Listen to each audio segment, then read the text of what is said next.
The first one being a Houston Texans staple. Every single year, the Houston Texans have been in the playoffs. They have played these first Saturday afternoon games. So it's a tradition as old as time. Los Angeles Chargers, 11-6 at the Houston Texans, 10-7. This is a 4-5 matchup in the AFC. Who you got in this one, Casino? I am going Chargers. They're going to go in and take care of business against the Texans. And I know LA Chargers and everything going on in LA with the fires right now, Oh, it might this game is being played in Texas, but the Monday night game that was going to be played in LA has officially been moved to Arizona. right. So just, yeah. Right. No, I'm saying that, but as just a mental aspect of it, this could rattle a little bit of those players going into the game, but I don't think it's going to. I think, especially with the LA Charge, LA Chargers using to be the San Diego Chargers, it's a I little still little miss ways that away. stadium. I used Huh? to love that. I used to love that stadium, Qualcomm Stadium in Yeah. San Diego, where it had the flags up around top or whatever. That used to be my favorite NFL stadium.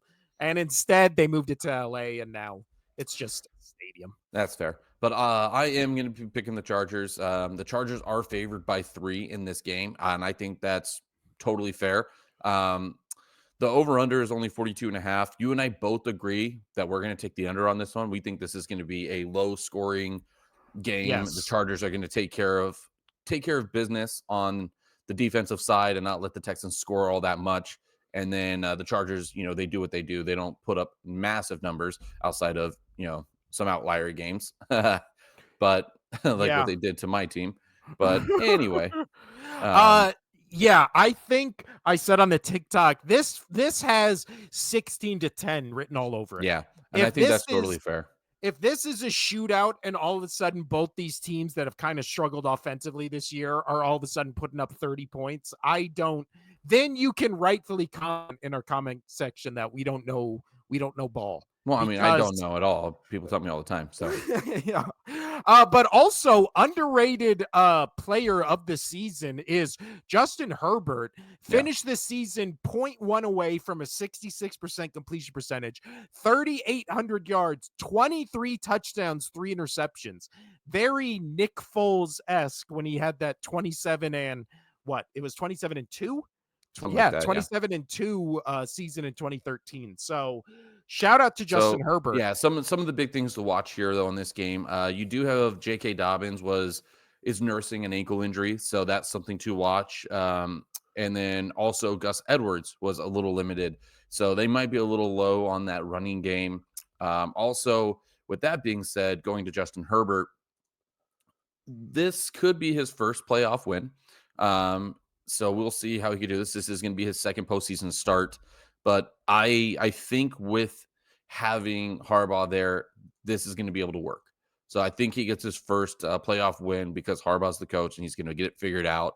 And no matter how much I like CJ Stroud and honestly the Texans, I like them a lot, especially Joe Mixon.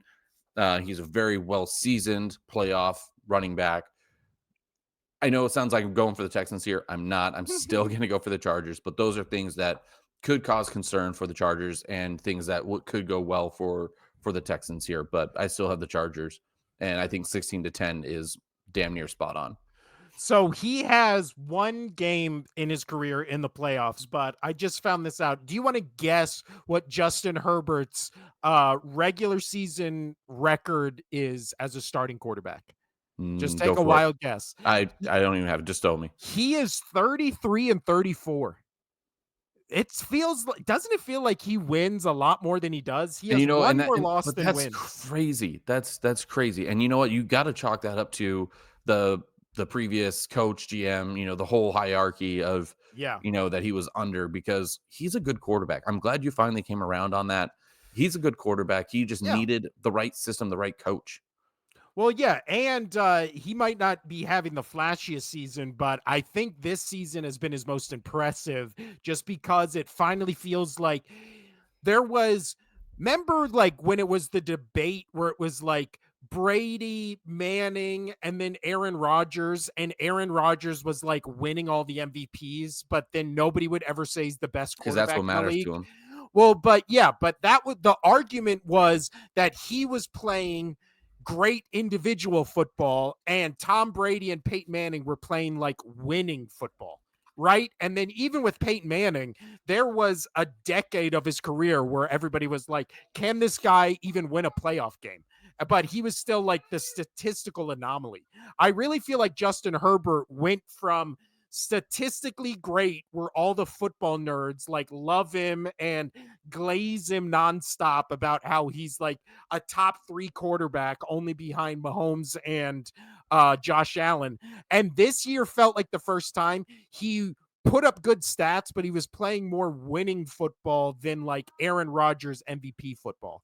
Does that Yeah, make sense? You go totally the fair. point I'm trying to make? Oh yeah, Uh, but when we deep dive into these teams, Casino, the Los Angeles Chargers 20th in total offense against the Texans, who are 22nd, 11th in the league in total defense, 6th in the league in total defense with the Texans, which their defense is great. It just never feels like it never it's gonna win they them games. yeah, it kind of just feels like the definition of a bend don't break defense, where they don't really, I don't feel like they're a playmaking defense. They kind of just always make it so they're in the game, right? And then the Texans offense kind of stalls out, and you look at all their losses. I mean, they 2 weeks ago they scored 2 points against the Ravens. So That I was a great safety. yeah. But then the Chargers offense and the Texans offense, very similar, very close. Would you rather have Joe Mixon and Cam Akers or Dobbins and Edwards? Because I love Joe Mixon, but I think the running style that Harbaugh employs, I would take the latter. yeah, Again, just got to keep an eye on that because those two are dealing with some injury. And that's then, true. Joe Mixon has, I think it's seven. It said 7 seasons in the postseason or something like that, or seven Yeah. games or whatever. So he's seasoned when it comes to that. So yeah. Anyway, so who I got Chargers. Who do you got? Yeah, I got Chargers as well. Again, I think it's going to be 16-10. Chargers squeak it out. I feel like it's going to be one of those games where you look at the box score at the end and you're like, wow, it was that close. And it's just going to feel like the Chargers, controlling the clock, controlling just the flow of the game, and kind of just winning as a run it down their throat, kind of pound the rock type of style. So again, and we praise Justin Herbert, but CJ Stroud in his sophomore season, 63% completion percentage, 3,700 yards, 20 touchdowns, 12 interceptions. I would say definition of a sophomore slump.